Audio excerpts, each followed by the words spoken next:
are here with Chris Whiiite of Cult Creatives.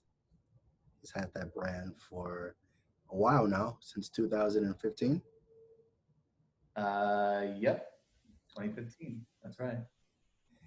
He's also a tour DJ, internationally toured all over the world.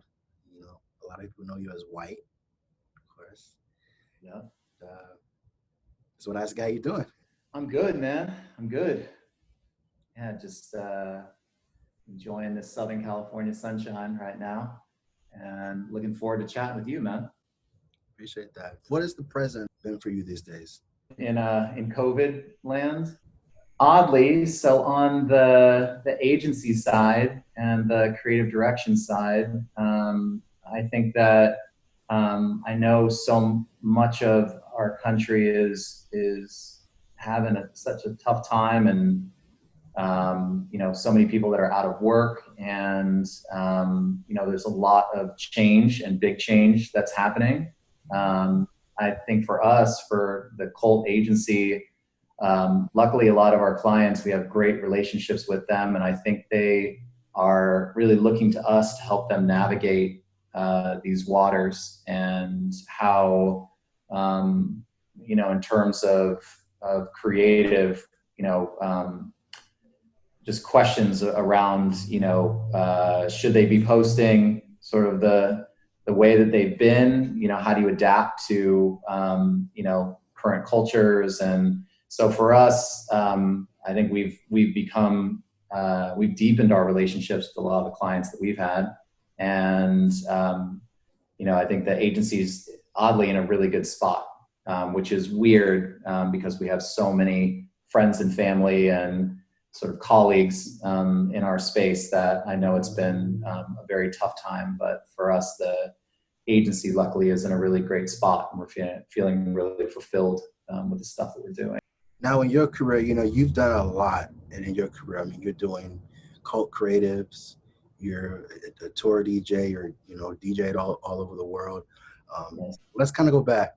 So I've known you first as a DJ, of course, and I've seen you various times in Hawaii, and Right. You're a talented DJ, one of my favorites. Thank you. Now for you, how did you get started in becoming a DJ? I was a vinyl collector when I was really young. And when I say vinyl collector, I mean that my parents, they passed records down to me, and I caught the bug of, I loved how it felt, taking a record out of its sleeve, putting the record on, and then looking through the lyrics and album art, and really diving fully into what an experience could be in terms of art and visual and music. And so then, because I had records and was really into music, I grew up playing music. I wasn't very good, but I played a lot of brass instruments growing up, and a couple different woodwind instruments. And I had a friend in high school, one of my best friends, and can't remember if we were juniors or seniors, but he ended up getting voted class president.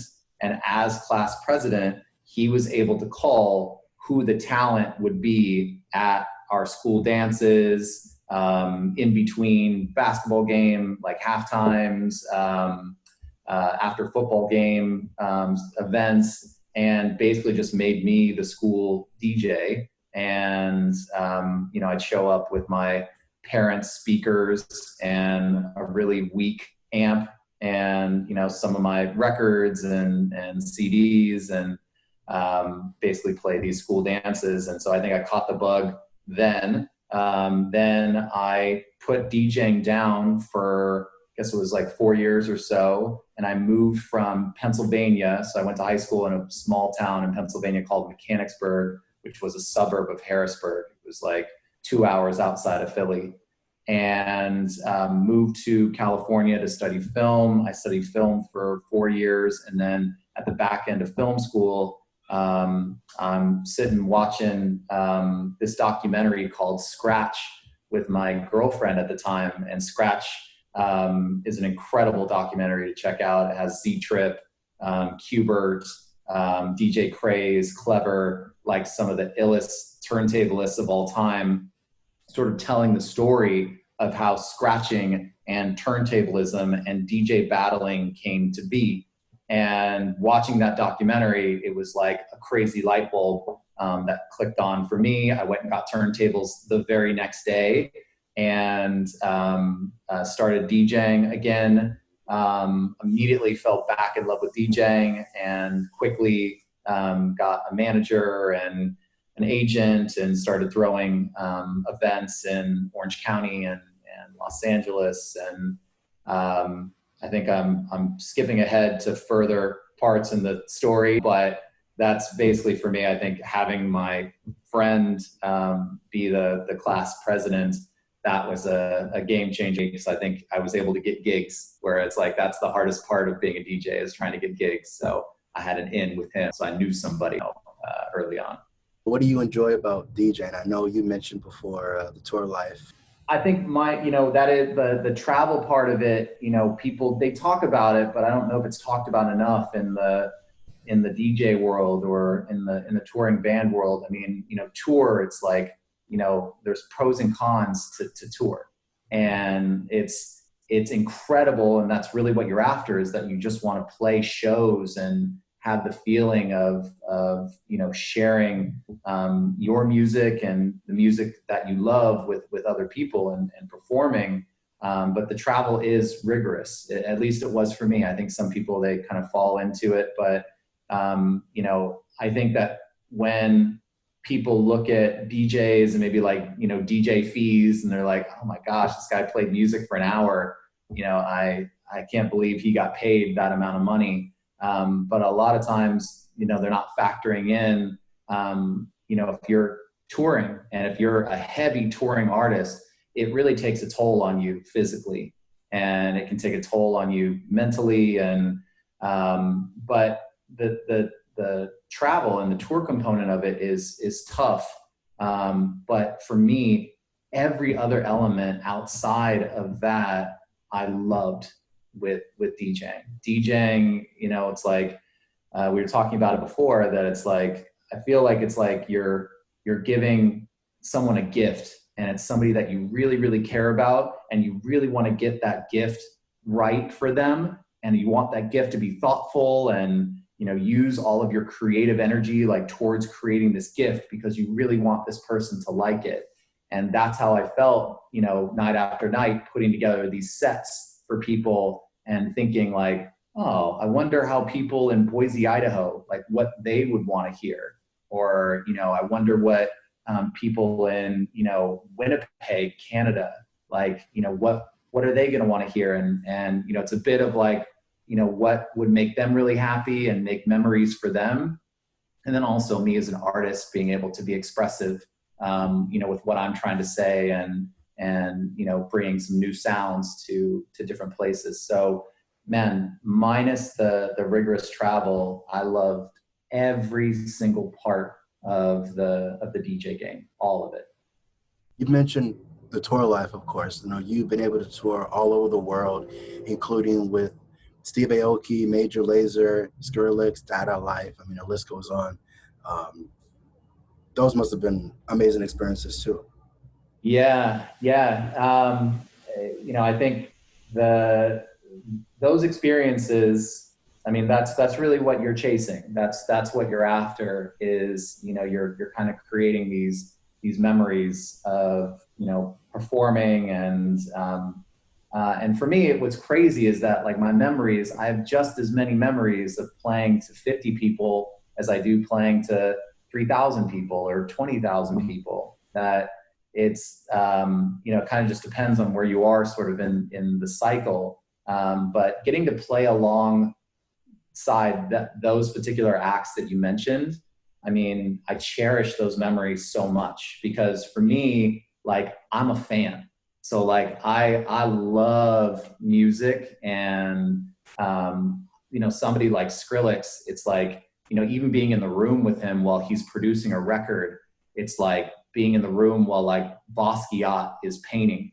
Like in the moment, like, you're like, oh yeah, I'm just in the room with this super talented person. But then, as things change, you look back on certain memories, it's like, this crazy. Like, I remember hearing he like he came over to my house one night, and he had demos of Scary Monsters and the Cinema remix, and they weren't finished yet. Like, he was still trying them out. And like, Scary Monsters used to have a different drop. So before the Yes, Oh My God, it was something else. And I think it's like, I'm such a fan of all art mediums and artists. So, you know, being able to just be in the same room sometimes with those type of people and having conversations with them, you know, and not even necessarily about art, just like shooting the shit, is amazing. I'm so blessed that I got to have those experiences and play with those guys. Now, when you know, DJing, Yeah. who are some of your inspirations? And you know, let's talk about memorable moments. I mean, I know you've been all over the world, but Yeah. the one that sticks out the most to you? Sure. So influences, I mean, really DJ AM. DJ AM was like I got into it because of Scratch, the documentary. But then I got hip to AM because I was starting to play the circuit in LA, and I was playing more of like your bottle service type clubs and like top 40 places. And I was doing those gigs kind of at the same time where I was doing these like downtown LA warehouse parties where I was playing electro, like not dance music, not EDM, but like electro before all of that hit. And I remember like following AM and going to like some of the spots he was playing. We'd be playing some of the same spots. And what he was doing in terms of blending records and his mashup ideas was like, it was like a whole other level. And it was how he thought about splicing things together was so creative. And I remember watching him and thinking, he has his own sound and his own perspective and his own vibe. But because I was so into sort of harder electronic music, I would think like, oh, I want to apply what AM's doing in terms of his skill and his blending ability, but with electronic sensibilities. And at the time, like Aoki was playing a lot of like top 40 spots, and then he was also playing a lot of like electronic stuff. And I think that I really kind of saw this like, oh, you know, maybe there's a space to exist kind of in between these two guys. So they were definitely my early influences. In terms of memories, man, it's like, I mean, the whole thing is like one giant memory, but you know, I think what's really cool is some of the memories I have at the beginning before the boom of EDM. So like, I remember going to Cinespace Tuesdays, which Dim Mak Tuesdays, so Steve Aoki's Tuesday night event in LA. And you would just see like Justice or like Daft Punk playing in the back room, you know, to like a couple hundred people. And I remember seeing Lady Gaga back there before she was Lady Gaga, and she still like got carried out, you know, by like four guys and like had, you know, the whole Gaga look, but there was only maybe 100 people watching her perform, and nobody knew who she was. So, you know, those memories of like going to those parties are amazing. Obviously, so my manager at the time and good friend Brian Jaso, he and I started an event called Control at the Avalon, and you know, we had Major Lazer and Skrillez and Dada Life and Zed and Jaws and Porter Robinson, but you know, in the early days of their career. So like Skrillez and Dylan Francis, they used to play our side room, and our side room typically only had like 15 people that were in the side room.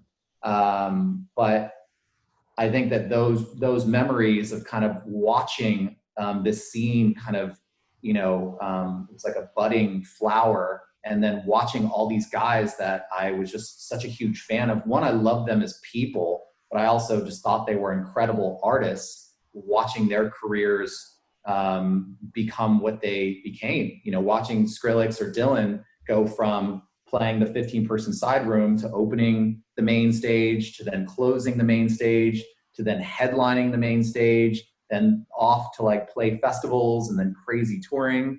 Like I remember with Skrillez that there was a gig that I played with him in San Diego at a venue called Wave House. And it was this venue that was right on the beach, and everybody called it Rave House. And LED, who now throws the Crossed Music Festival, they had a club in San Diego called Voyeur, and they were also doing this Sunday party at Wave House.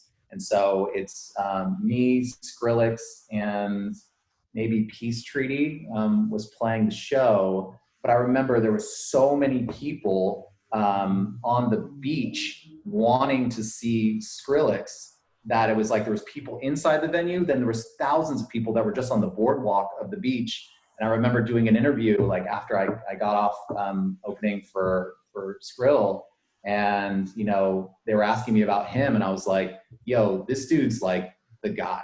Like this is like the biggest thing since sliced bread. Like, and I knew then, like I knew that something really special was happening, even though it was the early days of sort of the whole scene. So those memories for me are like, I cherish those, and I'm so thankful that I had a front row seat into this whole world that I loved. Now, if you weren't doing music, if you weren't a DJ, what do you think your career would have been? Would have been something that was creative, and something that where some sort of art medium where I make something, and either making something strictly on my own or making something through collaboration. So, I grew up studying different art mediums, and I was really into illustration and animation, painting. So I don't know. I mean, I think that was always my dream, is I wanted to be an artist, and I wanted to have my art impact the world in a way. But then I also have an entrepreneurial side, and I enjoy starting businesses and having partners and collaborators and building things. So I don't know, probably something where I'm an artist, but maybe I also have some, small business ventures outside of that. I don't know how different that is than what I actually ended up doing, but I guess that's probably what I would have been doing had I not been a DJ. You mentioned the business side of things. I know you're doing Cult Creatives now, which is your agency. Will we see a return in DJ Whiiite? You will. I don't know if it will be, I don't know if the project would be called Whiiite, but I have been quietly writing music, and I feel like it's time to start releasing some of that music. I'm not sure, where it goes from there, but I have looked at my career in different chapters, and with the Cult Creatives agency, the idea in the beginning was that I was so in love with the creative marketing and branding side of my own project, but with that project, that was one story. So it was kind of like you could only write one movie and one character, for the rest of your career. And I had other stories and other ideas in my head. And so that's really how the Cult Creatives began, is that I had a lot of friends that were these producers, where they were incredible producers in the studio, but maybe they didn't have a brand identity or visual story to go along with this incredible music that they were writing. So Lindsay, who's now my wife, at the time, she was my girlfriend. We started the Cult agency together, and it really was, she's also an artist and a great designer. And so we just started building out brands for the different DJ friends that we had. And then that quickly kind of grew and caught on. And then it was, not just DJs, then it was bands. Then it was not just DJs and bands, then it was record labels. Then, it wasn't just music, it was skincare and beverage and, apparel. because a lot of our music friends also had partnerships and deals with different companies. And so looking for creative direction, in those sectors. And so that's really for me, it wasn't really something that I planned, but I think as soon as we started Cult, I absolutely fell in love with what we were doing with our different clients. And it's really not that different than what I was doing as a DJ, because when you're creating a brand identity, you're picking a bunch of references and a bunch of pieces, and you're putting things together to tell a story and to evoke an emotion. And I think why I really enjoyed it is that with DJing, like full transparency, with DJing, it was always about me. And it was always about, what I wanted to say, where we're going to go, how we're going to tour, what the next EP is going to be. And it was very me. And my personality type is, I really enjoy helping other people. And so with Cult, I think I caught the bug quickly because I saw how much we were helping our friends in the music space. And then once we started moving into these other sectors, like these companies and executives and leadership of the different companies, us falling in love with them, and same thing, like helping those companies change their story and helping them flourish, that it was a little bit more behind the scenes for me. But I enjoyed being able to use all of my experience and knowledge to help with the creative direction component of our different clients, and not have it be about me so much, that it was about like us as a group. So I think that was the real addictive factor of Cult. But I also think it's been long enough now, and Cult as an agency is in a wonderful place where I do feel like I'm ready to say something again as an artist, and I'm ready to I've had stories and songs that are inside of me that like I've wanted to get out, and it's not just like writing like some banger that'll like have people go off. Like it's like writing some songs and having some things to say. I've lived enough now and had things had a bit of a different story that I feel like I have something else to say. You've written a lot of projects. Feature 100 was a big one, of course. The new project that you're going to be working on, what can we kind of expect from the new project? I think that for the new project it's really two thare it's really based around my memories and things that sort of are these like hot point memories in my life. A lot of what I was writing before, it was amazing, but it was very present. It's like, how do I feel right now? What's happening right now? What's happening today? All right, dope. Drake dropped a new song. I want to remix that. And all right, cool. We're going to remix that and, flip it in a way that like our community could get down with this record. But I think that the stuff that I'm working on now is more of, it's based around memory for me. And then also looking towards how we can push and how we can evolve. And I think that there's a lot of artists that are constantly like pushing the envelope and like, how can we go forward from here? But then there's also artists that, I think it's like, well, if it ain't broke, don't fix it. Let's just keep kind of doing it the way that we've been doing it. And, my soul is one that like, I'm always on the next thing. I always want to, push and see like where we can go. So it's really a combination of those two ideas of like, all right, how can we evolve this? And then also what are things that are very authentic and true to me, and sort of merging those two things together. So, I'm a baby of the 80s, and I grew up in the 90s. So a lot of my references are going to come from, those moments. And, of course I have like, my electronic music side and everything that I experienced there. But yeah, I think it's really just kind of like, instead of looking outside, this project will be looking in. You've remixed a lot of songs, Yeah. that are, I guess, I would say timeless records. You know, Only, Sure. which you did with Nicki Yeah. Minaj, Five on It, which is another big one. So, Yeah. because I know it's gonna be extraordinary, I'd say. Oh, thank you so much, brother. I appreciate that. I appreciate that. And I hope so. I hope so.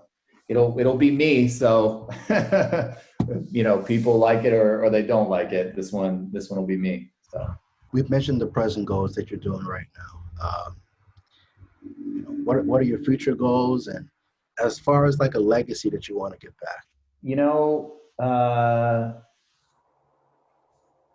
it's tricky because the further I go as an artist, the more I realize that like the real magic of life is living for now, and like living for today, and being present in the things that you're doing. My my mind has always sort of been a mind that's like looking, 20 steps ahead, and really focused on the future. A lot of times to a fault of, I'd be DJing to some crazy crowd, and even while I'm DJing, I'm thinking about the next thing that I have to do. Like I'm not there. Like I'm not in the moment. I'm thinking about the next thing. And so, like the question of legacy, I'm really trying to just do the best work that I can do now, and um, just I think I love what we do with the cult creatives. I love creating identities, and telling these design language and brand stories, and sort of getting to live the life of a creative director and designer. I love being in that world, and so to be able to do more of that, and do more of that with artists and companies, collaborate with them, and companies that we really enjoy working with, but companies with larger scale platforms. That's very exciting. Me as an artist, I think creating stuff that can stand the test of time. And there's a really great designer out of Japan, and he has a company called Visvim. It's a clothing company, and his idea for when he makes his apparel is he says he's trying to make future vintage. So like it's something that people buy it now, but hopefully it lasts so long that it's in a vintage store and it's really cool years from now. He's thinking about it years from now. So I would love to be able to create art that has some sort of lasting power. But at the same time, it's like everything will be gone eventually, and so I think that the legacy where I'm focused now is all the things that I said, but really just trying to live for now, and basically do the things today that there's a really great book called The Untethered Soul, and in the book he talks about like how you would live your life if you only had a week to live. So if you only had a week to live, what would you do with that week? And it wouldn't be like, oh, I tried to get all these things done and like, get my affairs in order. And it's not that. It's more of like, if you knew you only had a week to live, how would you treat the people that you love? The things that you make, like, how would you treat making things? Like, what would you want to do with your time? And most of the stuff that I get to do now and the people that I see, is if this was the last week that I had, I'm doing the stuff that I'd want to be doing. So I think that that's more of like the legacy for me is like, I would love if, my friends and family, they talked about me not so much as like an artist or a creative person, but like more as somebody who like, was very present and in the moment and, cared a lot about the things that, he was doing. That legacy is probably more important to me now. But the other stuff would be really cool. Chris, it's a pleasure interviewing you. Thank you so much, man. Thank you for thinking of me. Thank you for having me. Good luck with all your adventures and endeavors. I appreciate that, man. Hopefully, next time I see you, it's either on the mainland or it's in Hawaii. I'll be there. Yes, sir. Yes, sir. Hit me up. Well, thanks a All right, lot. brother. Take care, man.